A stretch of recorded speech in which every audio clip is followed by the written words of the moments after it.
அமித்ஷா அல்ல எந்த ஷா வந்தாலும் தமிழ்நாட்டை ஆள முடியாது. முதலமைச்சர் மு.க. ஸ்டாலின் பேச்சு. விரைவில் தமிழ் வழி மருத்துவ கல்வி. அமைச்சர் மா. சுப்பிரமணியன் பேட்டி. உச்சநீதிமன்றத்தை அச்சுறுத்தும் பேச்சை ஜக்தீப் தன்கர் திரும்ப பெற வேண்டும். செல்வ பெருந்தகை வலியுறுத்தல். தவிக தலைவர் விஜய் யதார்த்தமானவர். சீமான் கருத்து. மத்திய அரசில் திமுக பங்கேற்ற போதே மாநில சுயாட்சியை பெற்றிருக்க வேண்டியதுதானே? தமிழிசை கேள்வி.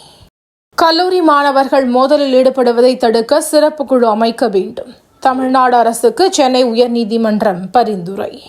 சென்னையில் வீடுகளுக்கு குழாய் மூலம் இயற்கை எரிவாயு. மத்திய அரசு அனுமதி.